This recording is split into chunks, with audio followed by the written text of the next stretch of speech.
Olá pessoal, tudo bem com vocês?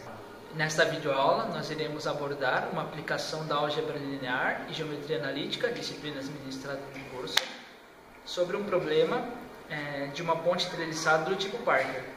Mas antes de chegar até ela, iremos mostrar toda a teoria utilizada numa treliça mais simples, que é uma treliça ideal, já aqui montada no quadro, e vamos começar explicando o que é uma treliça. Treliça é uma estrutura mecânica onde os seus membros, as suas partes, são conectadas por nós. No nosso caso, nós iremos tratar de uma treliça ideal, uma treliça coplanar. Então a base dela é triangular, ela está em condições ideais. E vamos começar.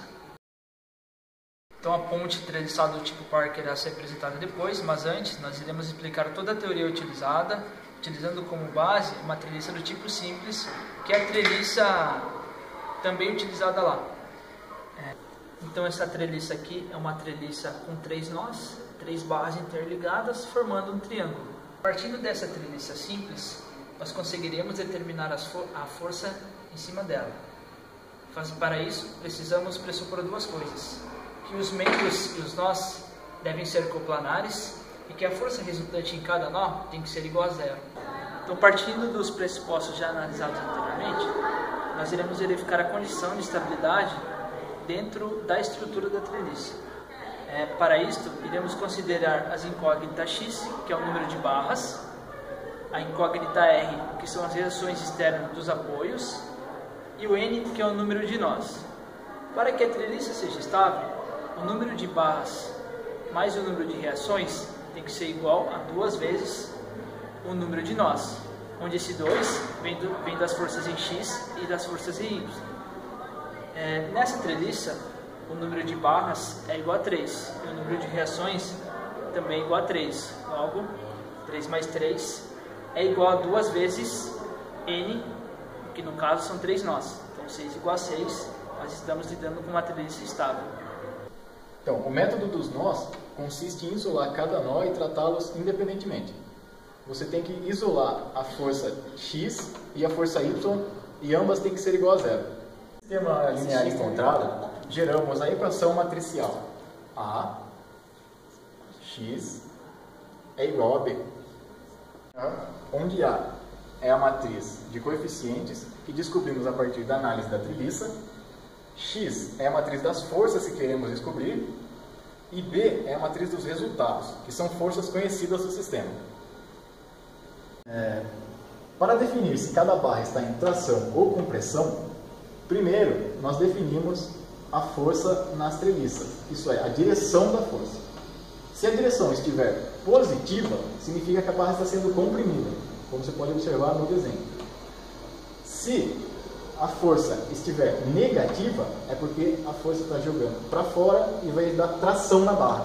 Aqui está representada de uma maneira prática uma ponte estilo Parker, em que ela é composta por 21 barras, 12 nós e 13 reações externas, onde essas reações externas são as forças em que são geradas pelos apoios, sendo AX, AY e GY.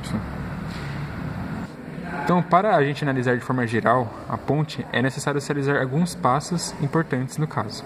A gente tem que analisar quando a ponte, se ela tem estabilidade ou não. Mas como descobrimos isso? A gente descobre a partir dessa forma, certo? Em que x é o número de barras, r o número de reações externas e n o número de nós. Fazendo a continha, já que a gente tem 21 barras, certo? 21 barras. A gente tem o número de reações externas, que são 3.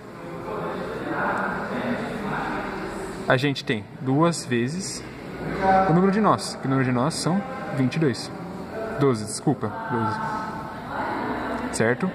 Fazendo a conta, isso vai gerar 24 é igual a 24. Ou seja, a gente descobriu que a ponte ela é estável. Outra coisa que podemos também analisar é a ponte, no caso, ela está sendo representada em vista lateral, certo? Então, ela só vai possuir coordenadas em x e y. todas as medidas referentes a um lado da ponte, no caso, vão ser também os mesmos do outro lado, porque a ponte é simétrica. Então todas as medidas das barras de um lado, elas vão ser iguaizinhas do outro lado. Sendo assim também iguais aos ângulos. Os ângulos de um lado vão ser similares aos ângulos do outro lado, certo? A partir de feito tudo isso, através disso a gente vai gerar um sistema linear de 24 equações, certo? Através dessas forças. Fazendo que a gente gere também uma matriz de 24 por 24. E para fazer o escalamento dessa matriz, a gente utilizou o software SLab. Então, a partir disso, para descobrir as forças em cada barra, utilizaremos o método dos nós, que consiste em isolar cada nó, certo? Em que as forças, tanto na componente X quanto na componente Y, tem que ser igual a zero. Através dos dados e obtidos, conseguimos avaliar o custo que será necessário para construir a ponte. Neste caso, conseguimos obter o comprimento das barras, de toda a estrutura da ponte, e também foram dados alguns dados relativos aos materiais que podem ser utilizados na construção dela. No caso, temos aço, ferro laminado, ferro fundido, alumínio, madeira dura e madeira branda. Claro que esses materiais são fictícios, tanto sua resistência quanto seu preço. Antes de tudo, precisamos saber se o material que será feito a barra irá suportar as forças que serão impostas nele.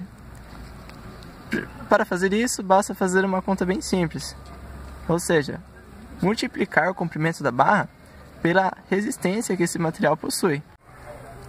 Para obtermos o material mais viável na construção dessa ponte, precisamos avaliar o preço que ficará no total na construção dessa barra. Primeiro, é preciso lembrar que até agora foi avaliado somente metade da estrutura da ponte, ou seja, apenas metade das barras foram contadas, ou seja, o custo será dobrado. Bem, nós concluímos que esse trabalho, que para a gente descobrir todas as forças aplicadas na treliça, nós primeiramente tivemos que descobrir o comprimento das barras, no caso indicado, certo? Para a gente descobrir o comprimento delas, nós temos que realizar as contas a partir das leis dos senos e cossenos. Nós também aplicando as mesmas contas para descobrir os ângulos. Já que a metade da treliça é simétrica à outra metade, então basta descobrir até metade da ponte treliçada, que o resto vai ser os mesmos comprimentos de cada nelas, certo? Depois disso, a gente isolou, no caso, cada nó, certo? Descobrimos as forças tanto em X como em Y dos nós. E então, para descobrirmos as forças em cada barra, devemos primeiramente isolar os nós, certo? Encontramos as forças, a gente vai chegar ao sistema linear de 24 equações, né? No caso, como fizemos, a gente teve que isolar o software SLab para fazer o escalonamento dele e para achar as forças. No caso, achamos todas as forças, tanto nas reações externas, quanto as forças da barras, como está representado aqui embaixo. Depois disso, analisamos a tabela obtida, né? E verificamos que material, dependendo da resistência aplicada, serve para ele. Ou seja, qual que é o material mais viável para se utilizar, né, na nossa ponte treliçada.